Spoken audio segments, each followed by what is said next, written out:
On the eve of 60, I thought I had it all, when suddenly the bottom dropped out.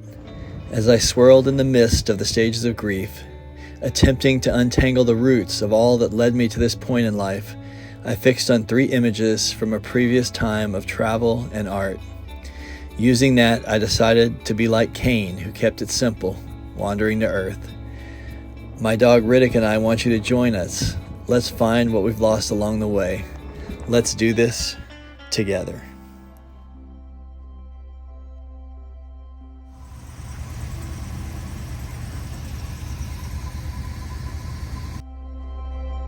The road can be full of surprises.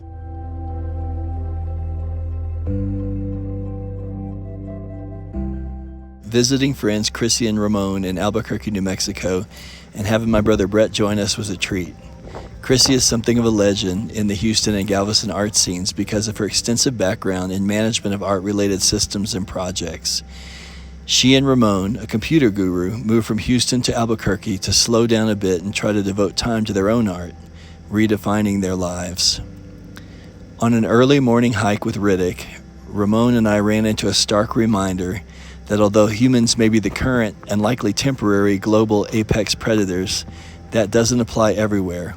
There are still many, many spaces where we're at the mercy of chance and things that are much more ferocious and powerful than we are.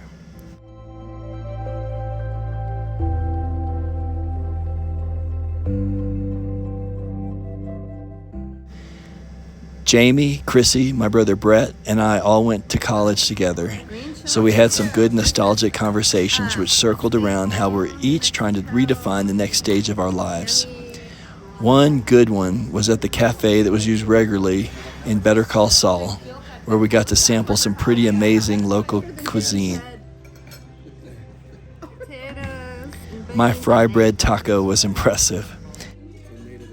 And so there's a 1 billion year missing time in between, the rocks. And so it's called the unconformity. And I thought it was a mystery, but basically it dates back to when this was all an ocean and it's underwater. And right. So the original 1.4 billion year old rocks were in the bottom of the ocean, and then these other things came and settled on top of. As a child, I loved the Chronicles of Narnia, particularly the part about how they went through a wooden wardrobe into another world. There are things and spaces in our world that hold that power. Good art, for example. Petroglyphs hold that power for me.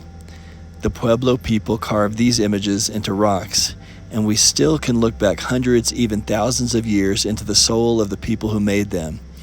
If you're in tune, the portal may work both ways.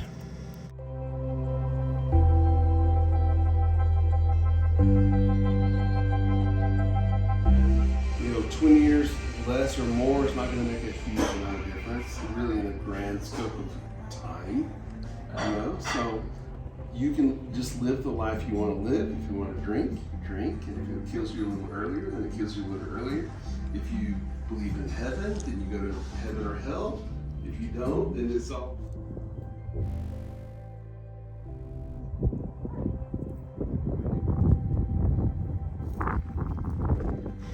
Leaving Albuquerque, it felt like we'd not only renewed old friendships, but also seen a bit of magic that we could carry with us. Little would we know there would be more portals in our immediate future.